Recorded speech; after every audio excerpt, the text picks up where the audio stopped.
To truly understand the mortgage secret, you have to understand the house itself. I grew up walking on eggshells.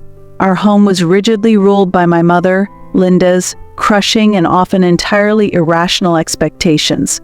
Criticism was constant, a low, buzzing background noise I learned to ignore. If I achieved an A in nursing school, she instantly asked why it wasn't an A. If I worked a double shift, she questioned why I wasn't married yet. My father, Michael, was the perpetual peacemaker. He often tried to gently buffer Linda's frequent rage, but he never truly defended me. His passive silence always ultimately favored her destructive control over my personal well-being. This was the toxic emotional economy I was raised in. My effort was never enough, and my father's affection was conditional on keeping Linda's peace. It was a perfect setup for a lifetime of exhausting overcompensating. I'm Kelly Young, 31, a nurse practitioner. The shock of Linda's sudden shouting left me numb, wandering the cold Detroit streets. Weeks later, the real shock hit, not from her, but from my father, Michael. His voice, usually quiet, was suddenly sharp. He didn't ask if I was safe. He instantly demanded, "Why did you suddenly stop paying the $2,200 mortgage?" For 3 hidden years, I had secretly been carrying their entire house alone. Weeks after I was exiled, my father, Michael, called. He didn't ask if I was okay. He sharply demanded, "Why did you stop paying the $2,200 mortgage?" For 3 hidden years, I carried their house. Did they really think I'd never stop? I wasn't just the youngest, I was the final, last available sponge. My 2 older siblings, Chris, the savvy project manager, and Jessica, the other nurse, had successfully moved out years ago, effectively escaping the crushing gravitational pull of Mom's relentless demands. Their strategic escape left a massive, gaping vacuum of financial and emotional responsibility. Linda's accumulated disappointment, the general familial malaise, the fear of losing the house fell squarely and solely onto my shoulders. My own significant achievements, earning my nurse practitioner degree, working exhausting night shifts, were only ever viewed as necessary currency for their comfort. I was completely invisible as an adult individual with her own life and entirely separate goals. I was merely the continuation of their ability to maintain their status quo. I had already paid their substantial $2,200 mortgage secretly for 3 agonizing years just to preserve the house and the fragile peace. Yet, my reward for this enormous sacrifice was being screamed at and violently banished from the family. Was the debt I was carrying, that $2,200 mortgage, the only thing that was truly keeping me tied to them? The mortgage secret began subtly when my dad, Michael, the corporate accountant, was suddenly laid off. He became immediately quiet, withdrawn. My mother, Linda, simply pretended nothing was wrong, maintaining the exhausting facade. But I accidentally intercepted a bank notice, a severe delinquency warning. Their house, the very place that constantly suffocated me with expectations, was about to be foreclosed. Without telling anyone, I quietly set up an automatic monthly transfer of $2,200 from my nurse practitioner salary. It was an enormous, unsustainable chunk of my income, but I clung to a foolish early hope. I thought this selfless, secret action would finally earn Linda's unconditional love or Michael's true respect. I truly believed that saving the house would somehow, ultimately save the family. That's how the 3-year secret began. Despite my enormous, secret financial sacrifice, $2,200 gone from my account, every single month Linda's sharp tongue never once softened. The bitter irony was a constant companion. She was sleeping soundly in a house secured only by my unrelenting debt payment. Instead of the slightest flicker of gratitude, I received the routine, demoralizing comparison. "Why can't you be more ambitious like Chris? He's a project manager, not a floor nurse who cleans up messes. Or, with a dismissive wave, Jessica has a much better apartment, you're just wasting all your hard-earned money on that embarrassing old car. The words cut deeper than any physical wound, precisely because I knew the devastating truth. I was sacrificing everything, including my own future, to keep her demanding presided intact. The steady stream of insults was, shockingly, the family's direct repayment for saving their entire financial stability. She constantly demanded I be more successful like my siblings, while simultaneously draining the funds I desperately needed to actually become more successful. This brutal, suffocating double standard was the heavy weight I carried every single day. To cover that brutal $2,200 mortgage payment, and still manage to survive, I was relentlessly working long shifts, back-to-back doubles, and draining graveyard shifts. I was literally caring for desperately sick patients by day and silently funding my parents' entire, comfortable lifestyle by night. My personal discipline became almost monastic. I ate prepackaged meals, actively ignored all social invites, and strictly lived by the relentless hospital schedule. This wasn't just about the paycheck, I was desperately working for validation. I clung to the foolish, childish hope that my massive, undeniable effort would finally force them to recognize my immense worth and love me unconditionally. But nobody clapped. Nobody even paused. The money just vanished into the mortgage, and the constant criticism continued, proving that my sacrificial effort, no matter how extraordinary, remained completely invisible to the people who mattered most. I had just successfully nailed a major, terrifying nurse practitioner certification exam, a genuinely huge personal achievement. I came home that evening, exhausted but clinging to the faint hope for one word of authentic praise, or maybe just peaceful silence. Linda was on the phone with my sister, Jessica, and I heard my name, forcing me to pause near the kitchen entrance. Her voice was immediately dismissive, almost mocking. Linda sneered clearly into the phone, "Oh, Kelly? She's just a little Miss Perfect, always showing off with her extra shifts and big degree. It's also tragically unnecessary, isn't it?"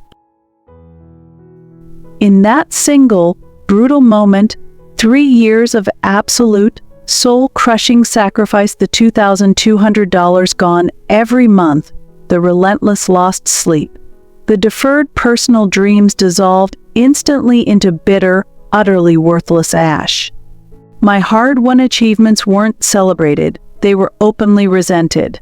The pain was sharpest because I finally understood my sacrifice wasn't magically earning love, it was only enabling her contempt. How much more of my life and money was I honestly willing to pay for a house that clearly did not even want me in it? That painful moment, hearing my mother openly resent my hard-won success, finally shattered the fragile illusion of earning her love. I felt emotionally spent and utterly exhausted, sinking into a chair alone in the hospital break room after yet another brutal double shift. Then, Dr. Evans, a senior colleague I deeply respected for her integrity and calmness, walked in. She didn't see the tired nurse, she saw the person beneath the scrubs. She asked simply if I was okay, and that single, genuine question almost broke me completely. I didn't tell her about the crushing $2,200 secret mortgage payment, but I confessed that I felt permanently trapped, that I was working myself to the bone but could never seem to gain the elusive approval I desperately craved. She listened intently, calmly, and non-judgmentally. Dr. Evans then looked me straight in the eye and gave me the powerful sentence that fundamentally changed everything. "Kelly, you inherently deserve respect without having to purchase it with your personal sacrifice." The words landed like a sturdy lifeline, a sudden, blinding burst of pure new light in the suffocating dark. For the first time in my adult life, I felt genuinely validated by an objective, wise adult. My deep exhaustion instantly began to morph into a quiet, focused determination. I finally understood my ultimate goal shouldn't be exhausting myself to save them, it should unequivocally be about saving me. Dr. Evans' simple, profound words didn't just offer comfort, they offered necessary permission. Permission to finally prioritize my own deeply suppressed future. With that quiet encouragement, I finally dared to truly dream of total independence. My new focus wasn't the exhausting mortgage, it was exclusively my own apartment. I craved a small, safe space entirely free from Linda's constant, suffocating criticisms and the crushing debt I secretly carried. I kept the mortgage secret hidden, but I started consulting Dr. Evans on general financial hygiene and the necessity of firm boundary setting. She naturally modeled healthy, non-transactional adult relationships, and I was finally beginning to learn how to say the liberating word, no. I found a small, sunlit unit. I contacted a realtor. The first tentative steps towards owning my own place, towards absolute self-possession, filled me with a quiet, revolutionary happiness I hadn't felt since childhood. The painful $2,200 still left my account every month, a constant reminder of my financial bond. But now, that payment wasn't just sacrifice, it was a deadline. Freedom was finally within reach, and I knew I had to push harder than ever to claim it. My private plan for financial independence was accelerating. I had a final closing date set for my small apartment. But before I could make the legal move and completely cut the financial cord, I decided on one last, desperate attempt at forced normalcy, my father's birthday dinner. I hoped this ultimate display of the perfect child performance would finally bring Linda closer, that she would actually see the effort and grant me the unconditional approval I craved before I fully stepped away. I meticulously planned everything. I bought Michael a gift he truly wanted, a beautiful, rare vintage watch. I carefully organized the dinner, cooked Linda's specific favorite meal, and even coaxed Chris and Jessica to attend. The day itself felt incredibly tense. My siblings left early, making excuses. Linda was outwardly polite, but stubbornly rigid. There was absolutely no genuine warmth, only a cold, careful preservation of the existing family facade.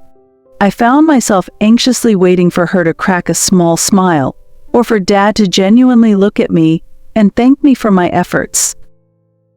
The expected validation never arrived. Later that night, while exhaustedly clearing the kitchen, I overheard them in the living room. Michael was complaining about being disconnected from his old friends. Linda, predictably, was ranting about the rising cost of property taxes. Then, her voice dropped, becoming low and utterly venomous. It was a calculated, deliberate whisper that pierced my heart. Linda sneered, "Well, Kelly can finally start helping with the property taxes too, now that she's finished paying the monthly mortgage. She has to contribute more money. That's just her continuous responsibility." The plate in my hand felt suddenly heavy. That was the absolute devastating turning point. Not only did she know the whole time, meaning my 3 years of silent sacrifice had been a complete joke, but she was already immediately demanding the next payment, the next crippling drain on my life. My self-sacrificial payment of the mortgage wasn't a cherished gift. It was merely the new baseline expectation.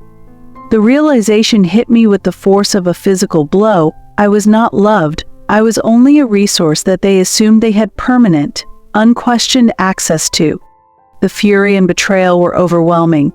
I set the plate down, the faint clatter sounding like the starting gun of a war. There was no more hope, only cold, hard resolve.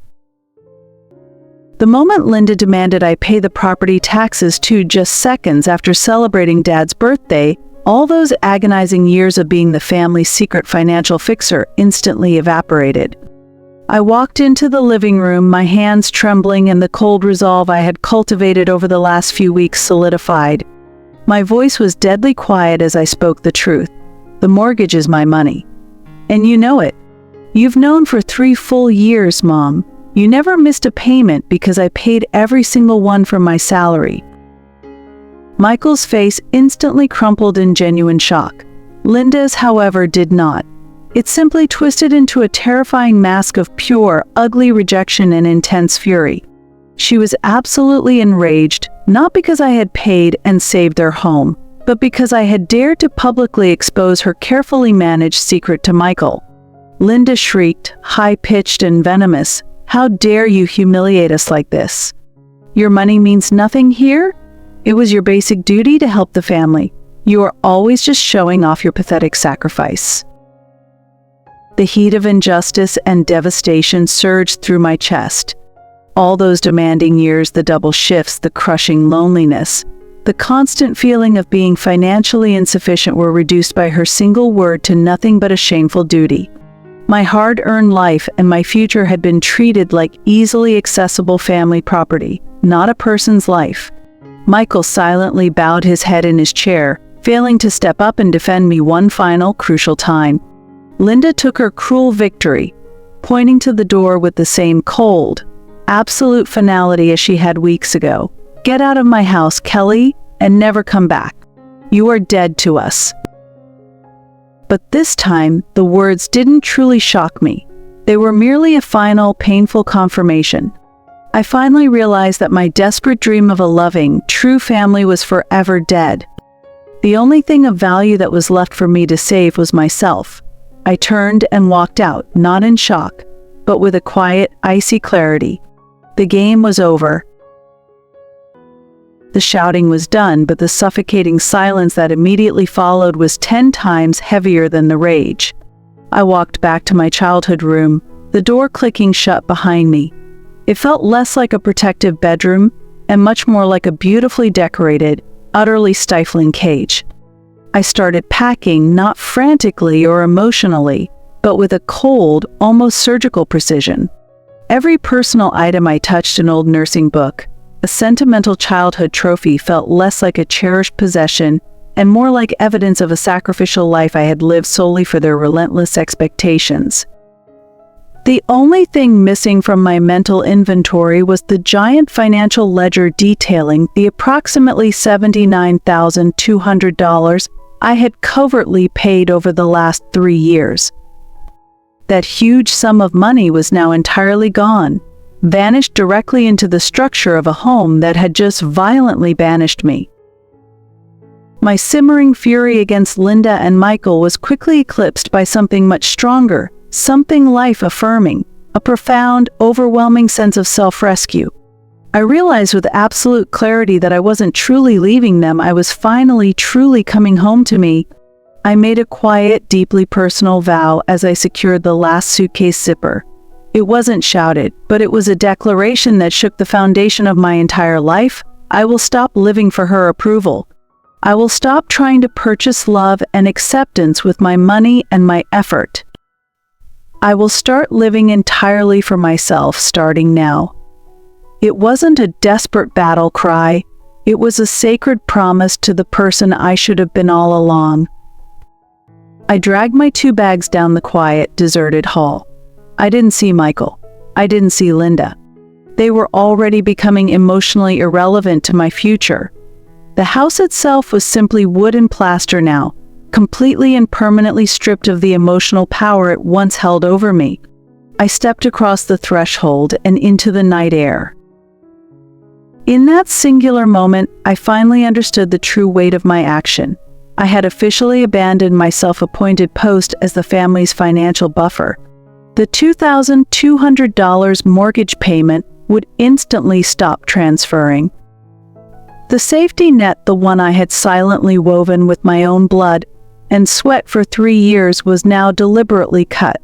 I was unequivocally free, standing alone on the cold pavement. But their house, the one they valued so intensely over their own daughter, was about to descend into the very same paralyzing financial crisis I had shielded them from for years. This time I wouldn't be there to catch them. I was finally, irrevocably choosing myself over the toxic cycle. But what truly happens when the long-suffering savior deliberately stops saving? What is the final, true cost of their long-overdue financial reckoning, and will they blame me for it?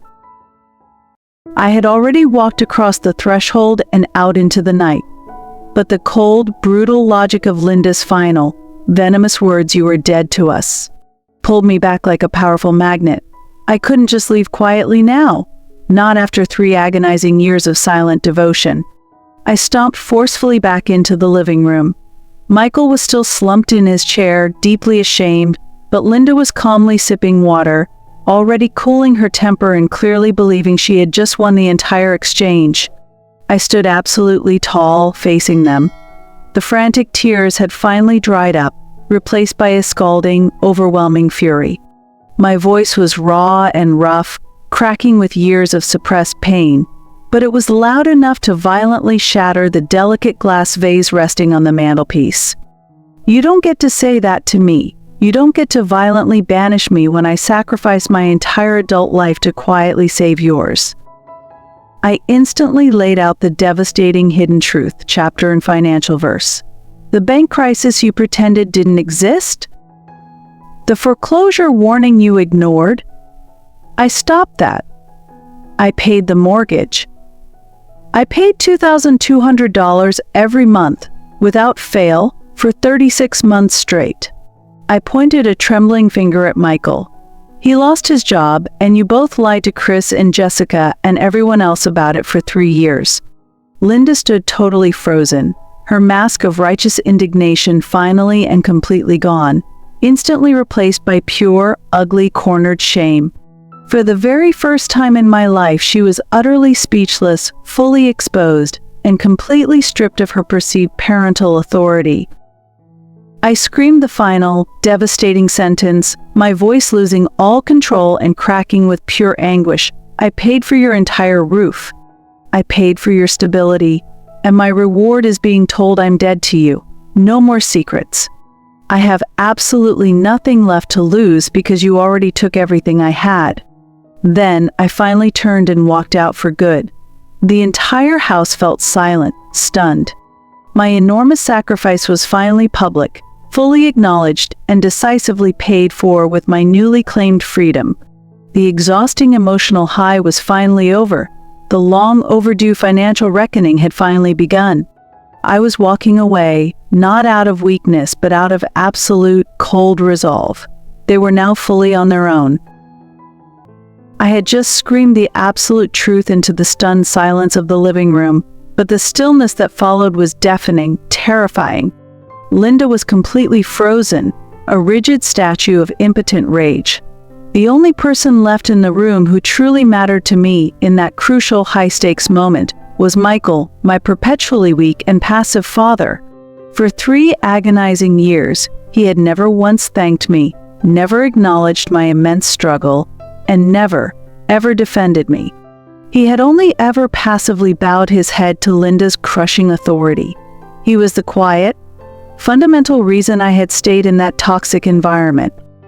Then, something happened. For a brief, utterly fragile second, his eyes visibly softened.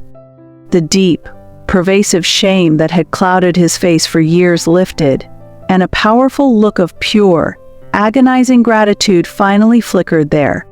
It was a single, undeniable flicker of genuine, heartfelt connection, the absolute, naked truth of his thankfulness, the very thing I had been chasing, fighting for, and bleeding for my entire life. It was, in that moment, the only real reward I had ever truly wanted. In that single, powerful flash of emotion, the cold, hard fact of the $79,200 I'd spent suddenly felt worth the unbearable cost. Not for the house, but exclusively for the validation. I had finally forced him to see me. I had forced him to acknowledge my personal worth and my monstrous sacrifice. But just as quickly as it had appeared, the fleeting warmth violently vanished.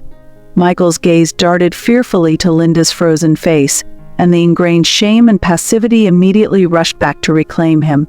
That single moment of gratitude was instantly suffocated by his ingrained, habitual fear of his wife. The devastating realization was immediate and absolute.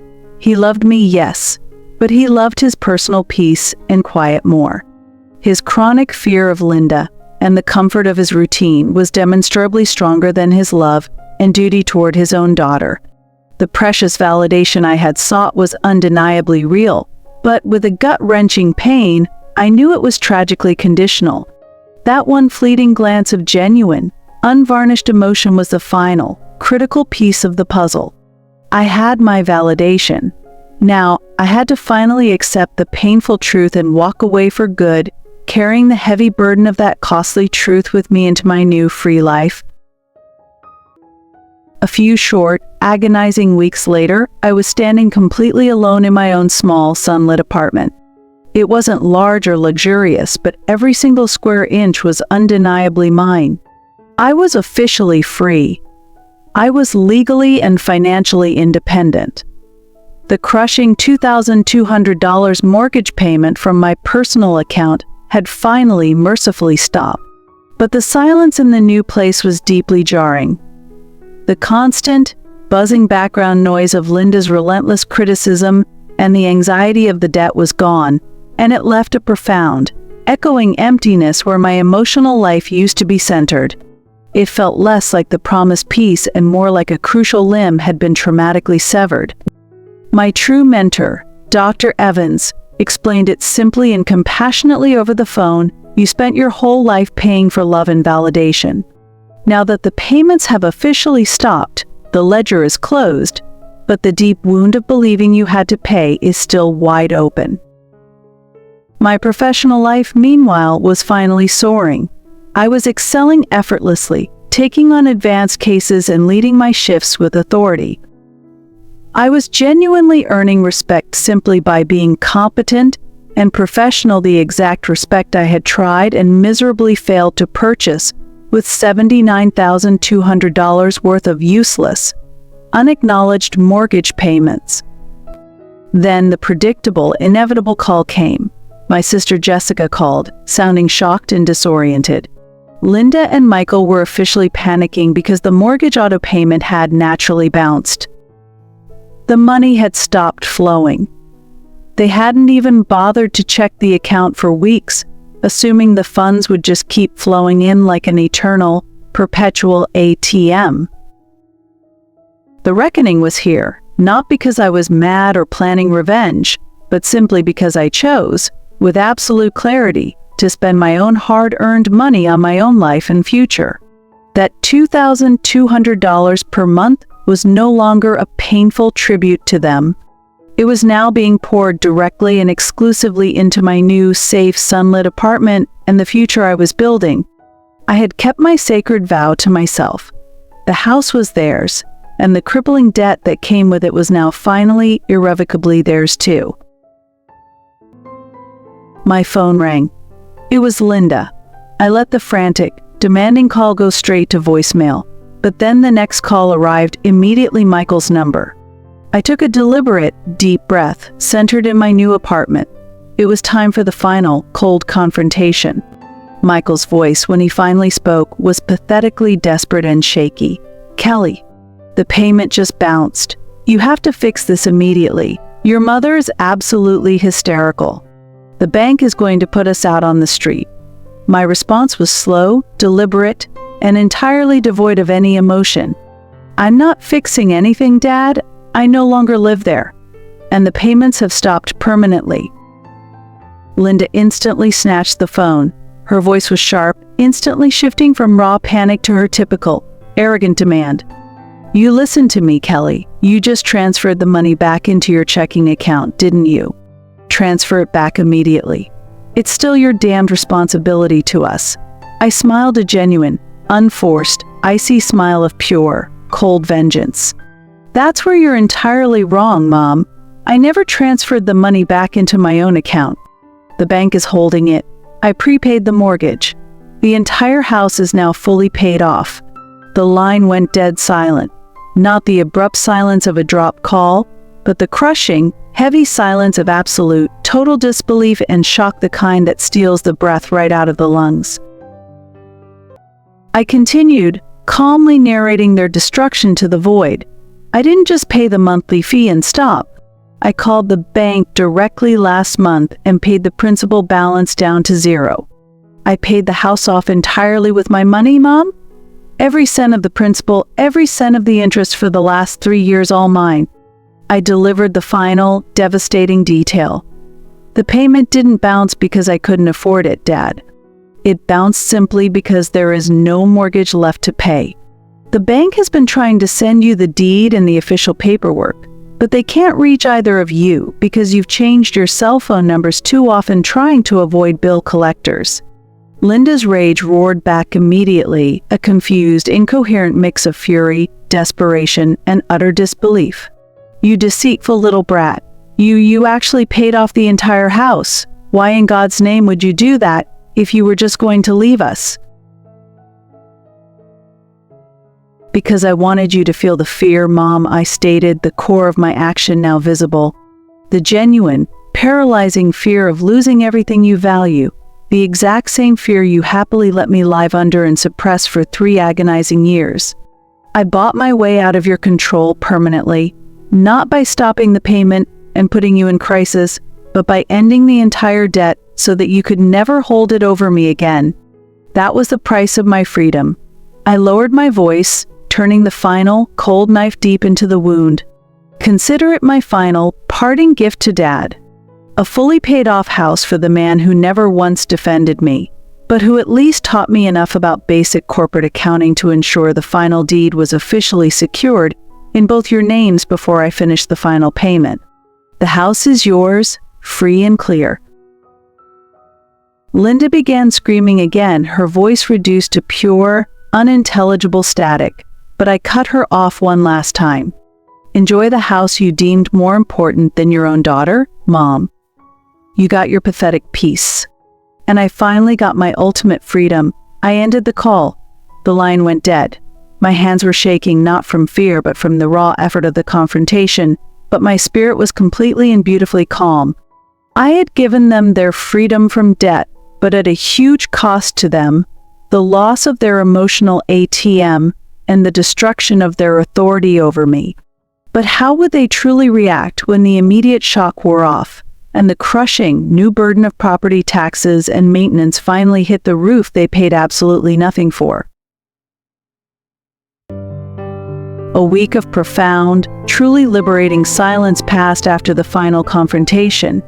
I changed my number, blocked their persistent emails, and finally started living without the constant weight of their debt and expectation. The deep trauma was slowly healing, but the sheer silence was still unnerving. Then, Jessica, my sister, called from an unknown number. She sounded cautious, trying to feel out the aftermath. "Kelly, Mom, the house is actually paid off? Is that really true?" My reply was short and final. "The house is entirely debt-free, Jessica. Congratulations to Mom and Dad on their new financial freedom. That debilitating chapter of my life is officially closed." I kept the entire conversation purely transactional. There was absolutely no emotion, no space for her to pull me back into the family drama. Predictably, the desperate attempts at recovery and control began almost immediately. Linda started sending me long, rambling texts, never apologies, but long, manipulative accusations, followed by thinly veiled attempts at forced reconnection. She wrote, "You know your dad needs you. Your rash and selfish decision is now deeply hurting him. Come home and let's talk sensibly about your continuing financial contributions." Her message confirmed everything. She was still exclusively focused on the money, still entirely focused on control. The power dynamic had shifted, and they hadn't realized their leverage was permanently gone. 3 months passed in profound, liberating silence. My own life had finally stabilized. I was aggressively saving money, taking short weekend trips, and finally enjoying the hard-earned fruits of my labor without the constant, draining pull of their demands. I hadn't initiated contact, but the sound of the house's inevitable decline was now growing audible through the grapevine. Jessica, still attempting to be the exhausted family bridge, called again. Her voice was no longer cautious or probing, but heavy with genuine, crushing stress. "Kelly, Mom and Dad missed the property tax deadline. They haven't even been paying the required home insurance either. The town sent a final warning." This news hit me with the cruelest, deepest irony. I had effectively freed them from the paralyzing $2,200 monthly mortgage payment that had been the sword over their heads, Yet they couldn't even manage the basic, non-negotiable costs of ownership, annual property taxes, insurance premiums, and routine maintenance. Their simple, flawed logic was clear: no mortgage, no financial trouble. They had completely and utterly failed to comprehend that owning a house, even one free and clear, requires the same constant fiscal discipline they had lacked their entire adult lives. Then came the literal, physical breaking point. The ancient furnace they had ignored for years finally broke down catastrophically in the middle of a severe cold snap. Shortly after, the roof neglected for decades started leaking badly into the upstairs. Maintenance costs, ignored and deferred for years, suddenly and mercilessly demanded tens of thousands of dollars that they simply did not possess. Linda and Michael used to solving every financial or practical problem with an easy call to Kelly, and her money had zero savings. They hadn't saved anything while I was paying the mortgage, believing the money was endless. The free and clear house instantly became a crippling, urgent liability. They had no current, steady income, virtually no home equity built up since they hadn't saved, and zero credit to secure a simple repair loan. They were truly trapped. The inevitable final call came. This time Linda didn't demand, she was reduced to absolute desperation and begged via pleading, broken voicemail. "Kelly, we need you desperately. We need you to please take out a loan in your name, for your poor father's sake. We can't afford the massive taxes and we can't afford the new roof. Please. They're going to foreclose over the taxes." I felt a momentary, fragile flicker of pity, but it was immediately and ruthlessly stamped out by the vivid memory of Linda's eyes full of pure hatred when she screamed the words, "You are dead to us." My money, my 3 years of blood sacrifice, the constant emotional abuse, it was all now squarely and irrevocably on their ledger. I deleted the message. I made no call back. Their crisis was their own creation, and I felt nothing but a quiet, powerful sense of detachment. They had chosen the house over their daughter. Now they had to learn the true cost of that house. The freedom was priceless. 6 months had passed. My quiet, structured life in the new apartment was now completely normal. I had paid off my final student loans, built up my savings aggressively, and was making plans for a long-deferred international trip. My old number, the one only my immediate family still knew, lit up. It was Michael. I hesitated for a long moment, then answered. His voice was weak, defeated, and profoundly weary.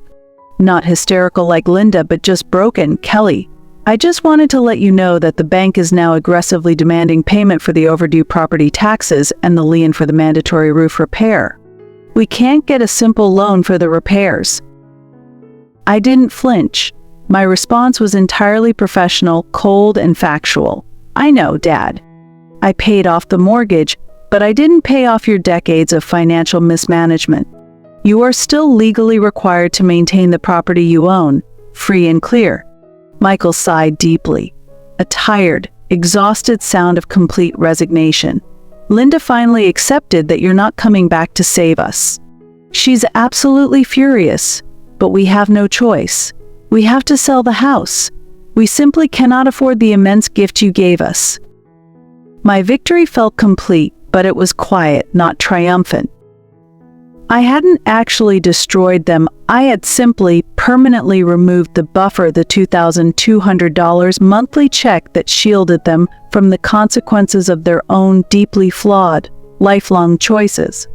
The free house was the ultimate, inescapable stress test, and they had failed it miserably. "I wish you both genuine well in your next place, Dad. Please don't ever call this number again. I am truly moving on with my life." I hung up the phone gently, deliberately. There was no shouting, no final tears, just quiet, absolute, final sovereignty. The abusive chapter of my life was finally closed. They got the house they wanted, and I finally got the freedom I paid for. A few short weeks after Michael's weary phone call, I ran literally and unexpectedly into the past. I was grabbing late-night groceries when I turned the corner and saw Linda, looking utterly defeated and deeply miserable, staring blankly at a sale price tag. She saw me.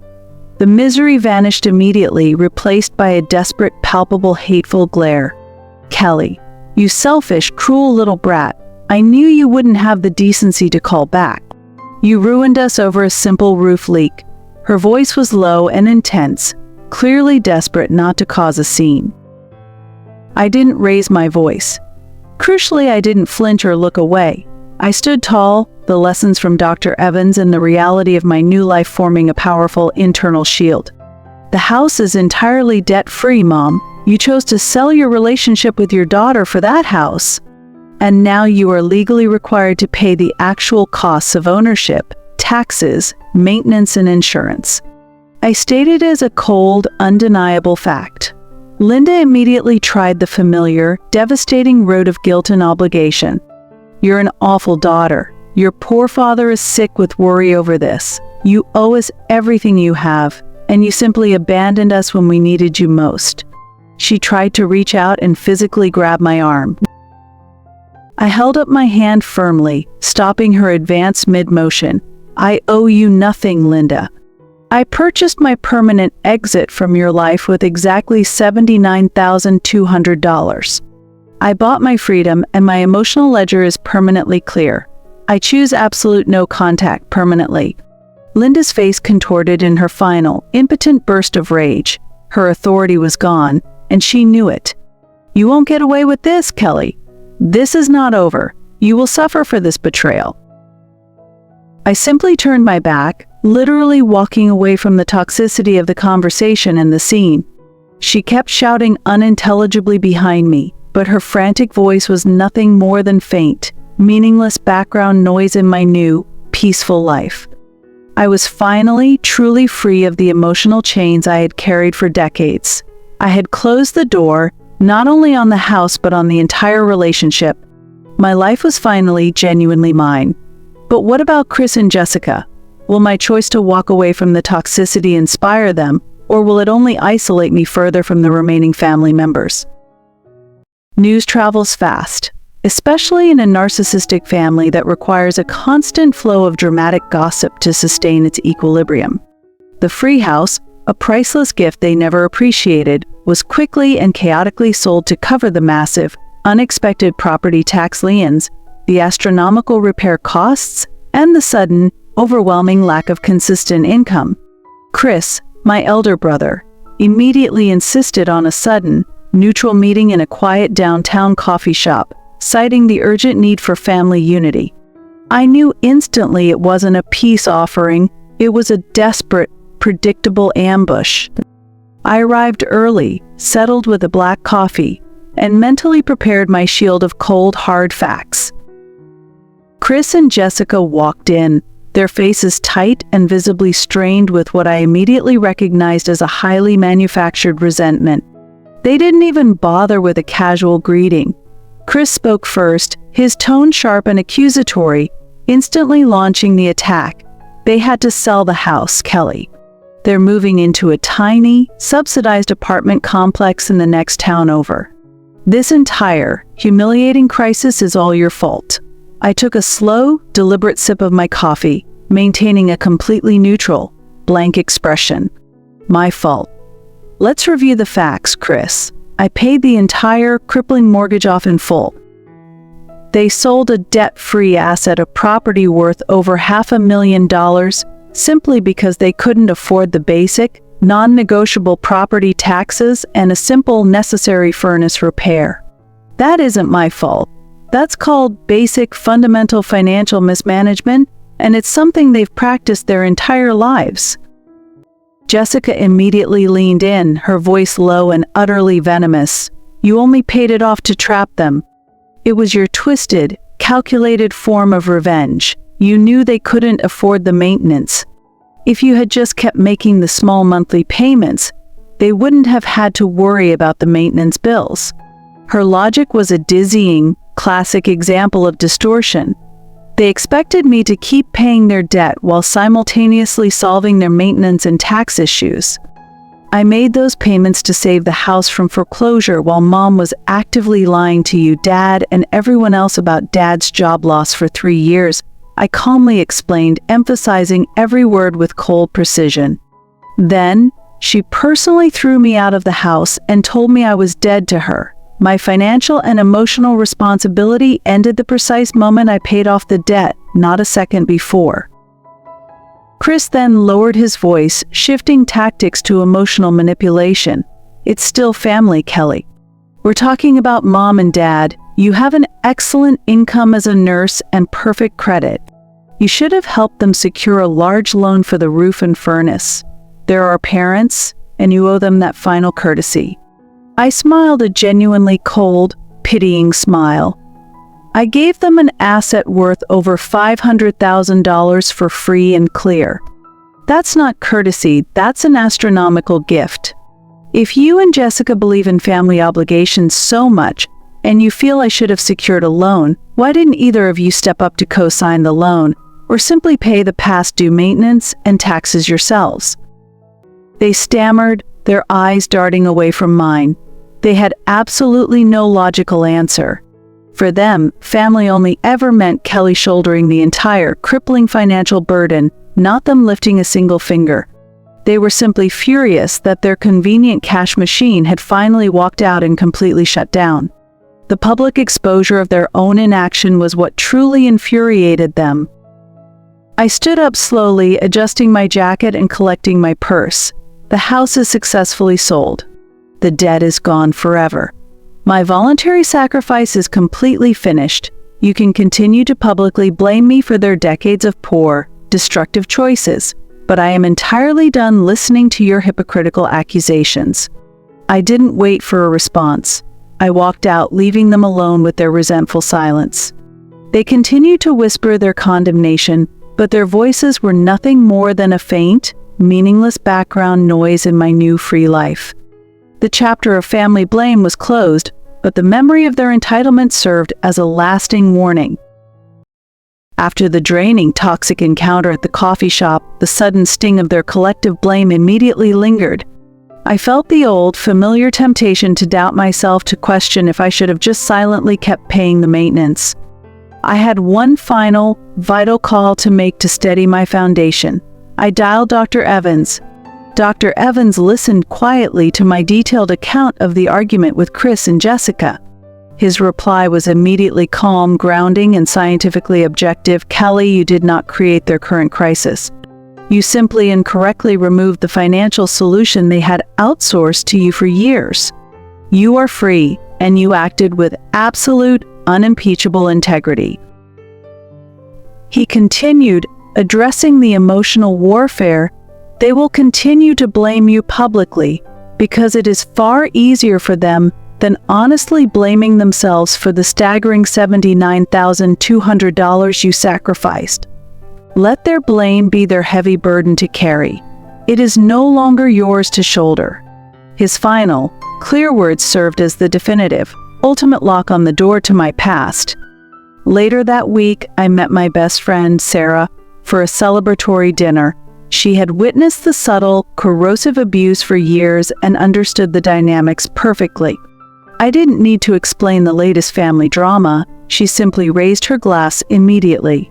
To your hard-won freedom, Kelly. You absolutely bought it. You paid for it with years of your life, and you deserve every single second of it.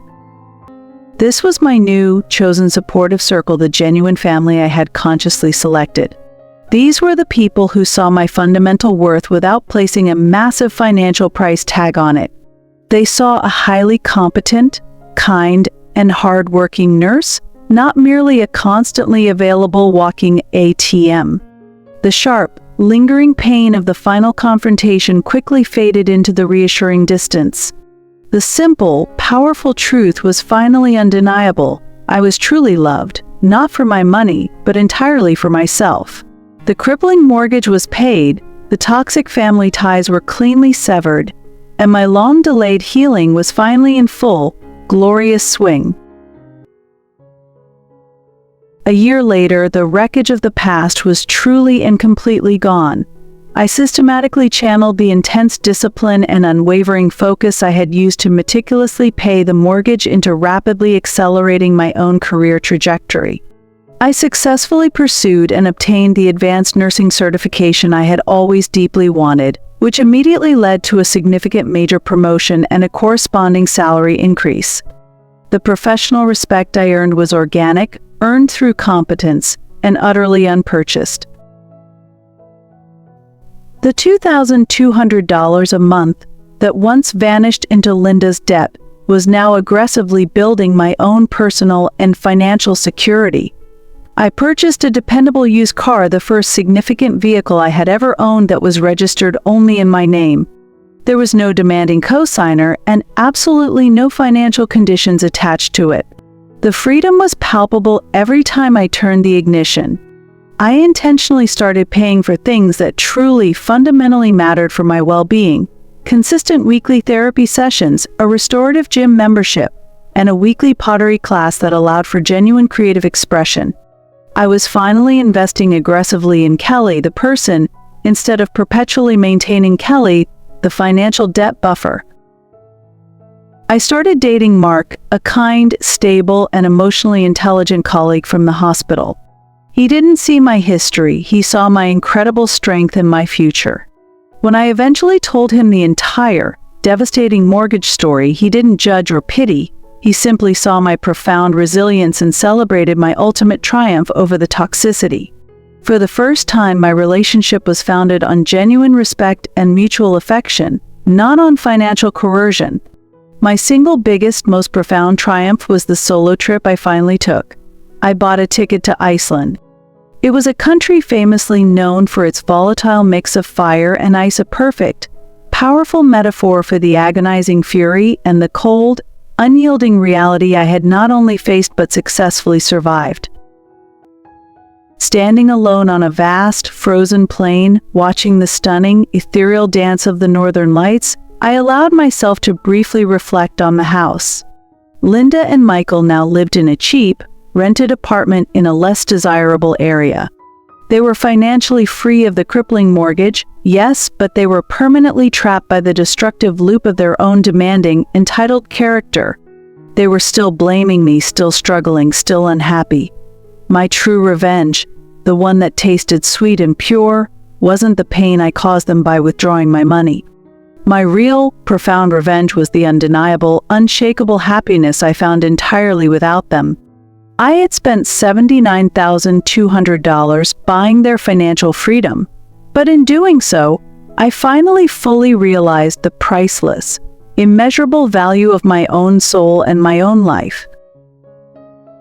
My story is not simply about a wronged daughter who extracted calculated revenge on her toxic family.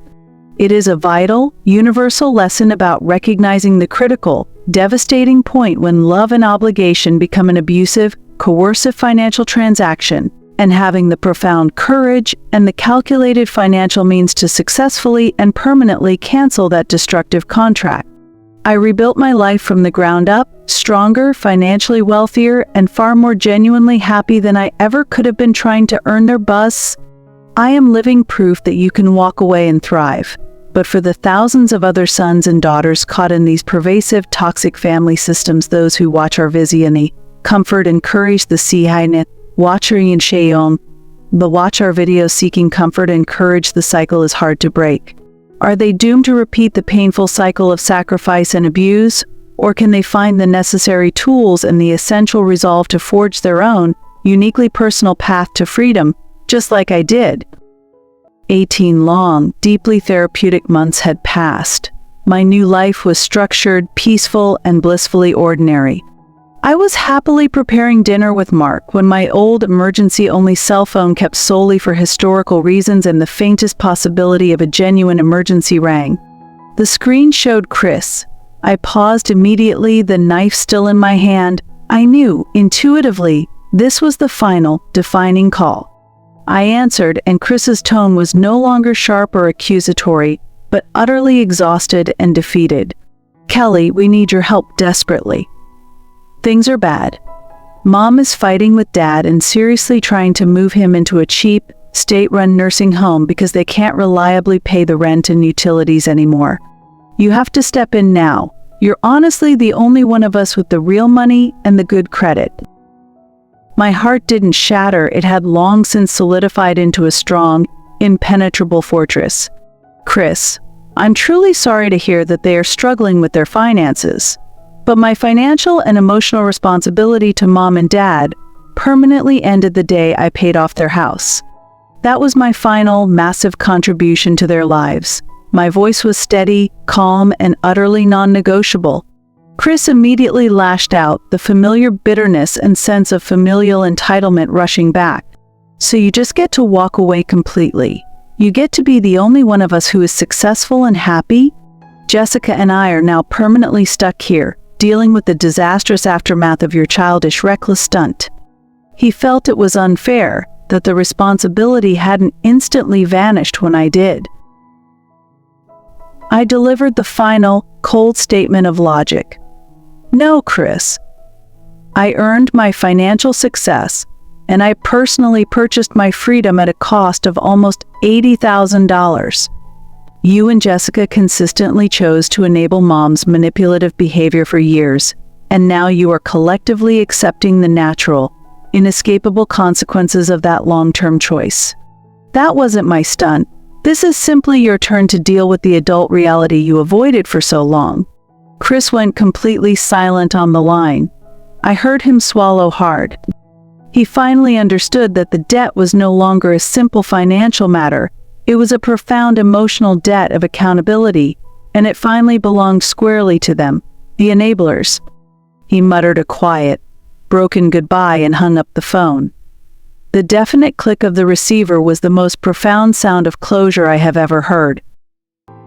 That was the last direct, uninitiated contact I have ever had with my toxic family of origin. The toxic ties didn't break dramatically with a sudden snap of anger or tears. They simply cooled and quietly faded to absolute zero. I had not only achieved physical distance but also ultimate no contact. My story began with a cruel, complicated lie about a simple house and ended with a profound, undeniable truth about self-worth. I was trapped, asked to perpetually pay for a love that would never truly materialize. I chose instead to strategically buy my freedom, to cancel the toxic contract, and to walk away. That calculated $79,200 payment was not a gesture of revenge against them. It was the most valuable transaction of my entire life, securing my peace, my future, and my self-respect. I rebuilt my life in every single meaningful way, stronger, financially wealthier, and far more genuinely happy than I ever imagined possible.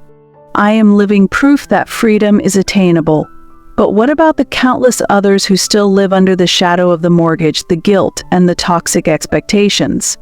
Can they find the strength to redefine family on their own terms and walk the path toward their own unpurchased happiness? 2 full, genuinely blissful years into my new life, I finally realized that the agonizing $79,200 transaction had a powerful, completely unintended side effect: a profound sense of purpose. My professional expertise wasn't limited to efficient trauma nursing.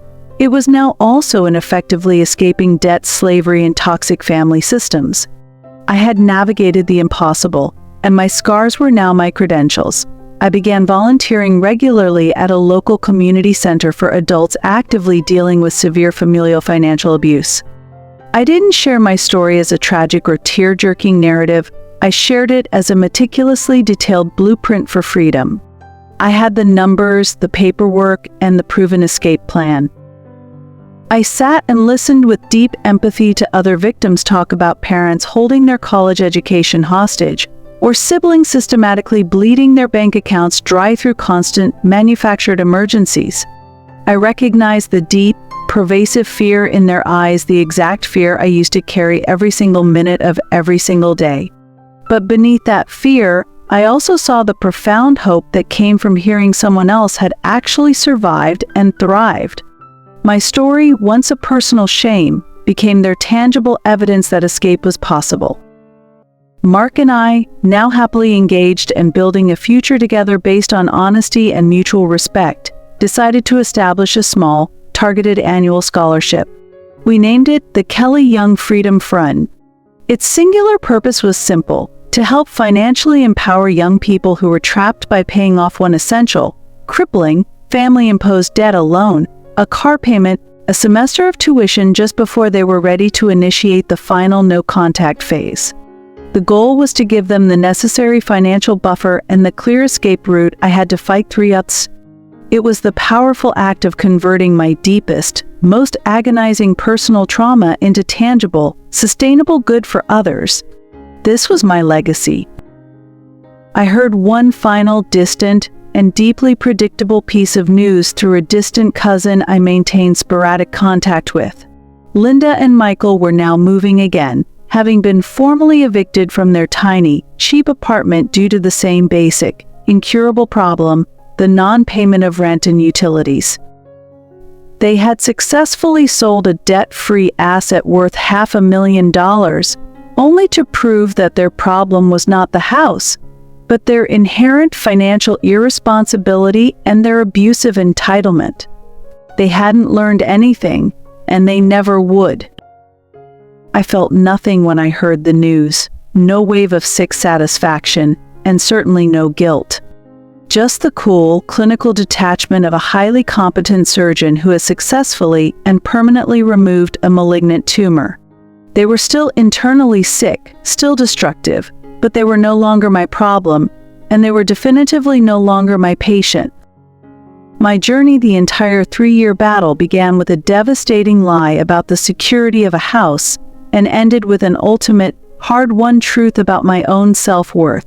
I was explicitly asked to pay for love that didn't exist.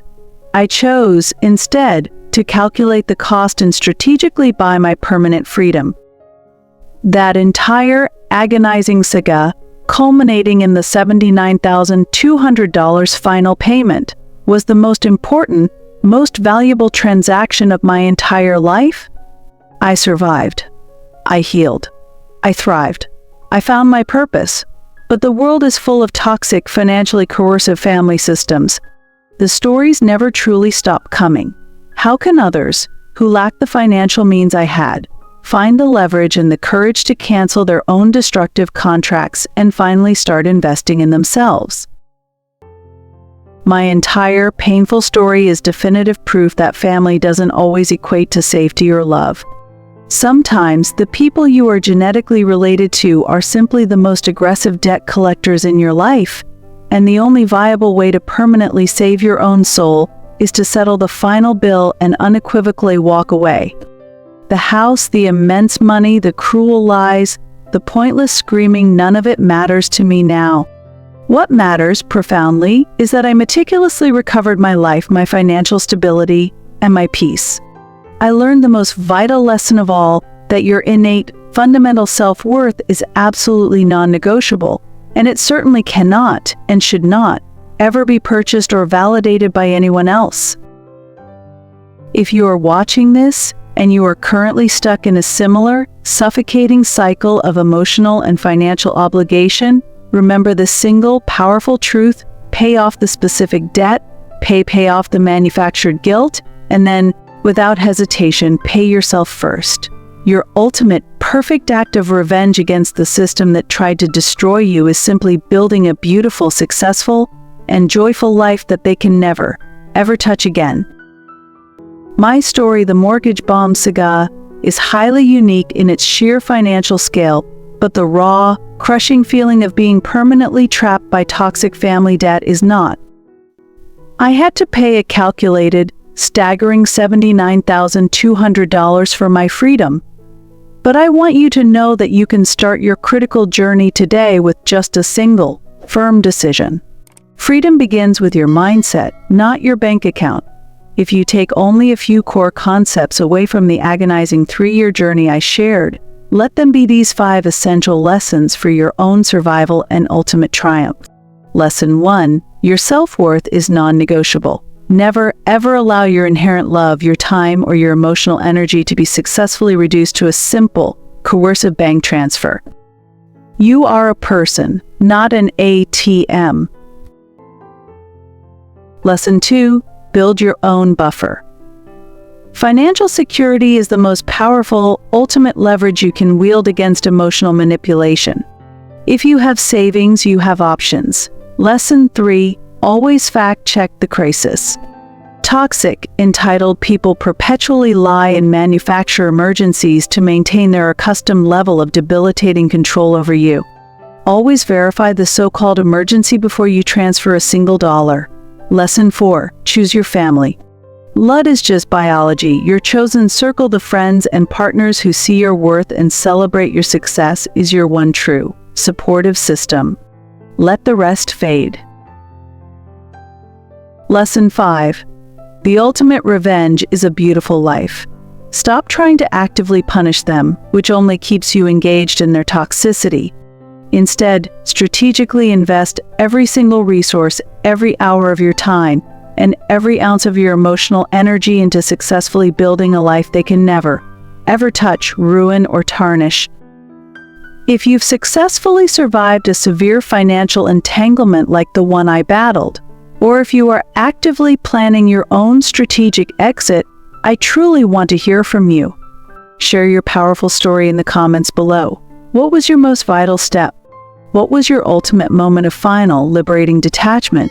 Let's help others find their priceless path to freedom.